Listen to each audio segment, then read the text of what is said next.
అందరికీ నమస్కారం. కాలం విశ్వదైవత్వం. కాలం మనిషి సృష్టించింది కాదు, మనిషి అర్థం చేసుకోవడానికి ప్రయత్నించినది మాత్రమే. కాలం దైవమై ఉంది, కానీ అది మన మేధస్సు జ్ఞానం నుంచి పుట్టిన దైవమైతే కాదు. అది ప్రకృతి నుంచి, విశ్వం నుంచి నిరంతరం ప్రవహిస్తున్న అనంత శక్తి.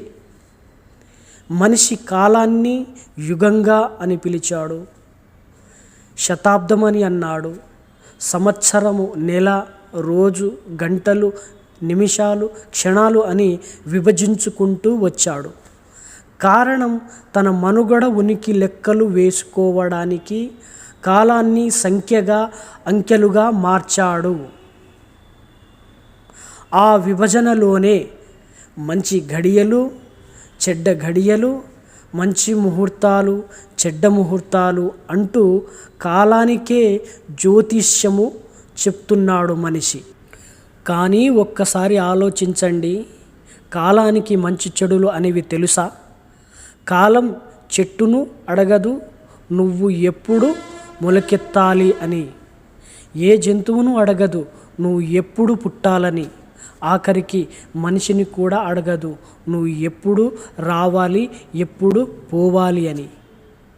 కాలం తన కర్మను తాను చేసుకుంటూ వెళ్తుంది, నిశ్శబ్దంగా, నిరంతరంగా, ఏ కర్తాభావన లేకుండా.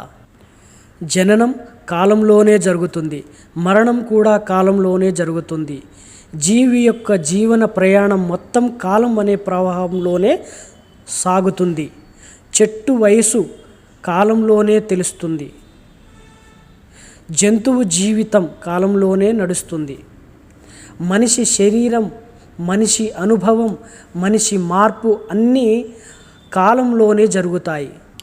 అందుకే నేను కాలాన్ని విశ్వదైవత్వంగా చూస్తాను. మనిషి తయారు చేసుకున్న గడియారాలను కాదు, పేర్లను కాదు, విభజనలను కాదు, ప్రకృతి నడిపిస్తున్న ఆగని కాలాన్ని, మారనిది అయిన కాలాన్ని, నిశ్శబ్దంగా, సాక్షిగా, కర్తాభావన లేని కాలాన్ని విశ్వదైవత్వంగాను చూస్తున్నాను.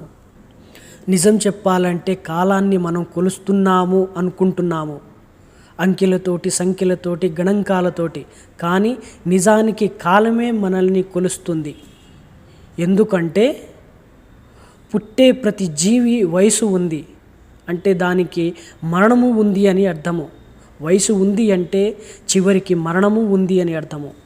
కాలము ఎవరిని శిక్షించదు, బహుమతులు ఇవ్వదు, తీర్పులు చెప్పదు, కేవలం సాక్షిగా ఉంటుంది. అందుకే కాలం మనము సృష్టించిన దేవుడు కాదు, ఆల్రెడీ కాలం ముందే విశ్వదైవత్వంగా ఉంది.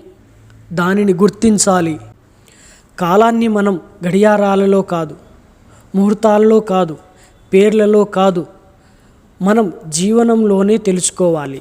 ఎందుకు అంటే నీ వర్తమాన జీవితమే కాల దైవత్వానికి భక్తి శ్రద్ధలు. నువ్వు ప్రస్తుతాన్ని సంపూర్ణంగా అనుభవించడమే కాలదైవత్వాన్ని పూజించడం.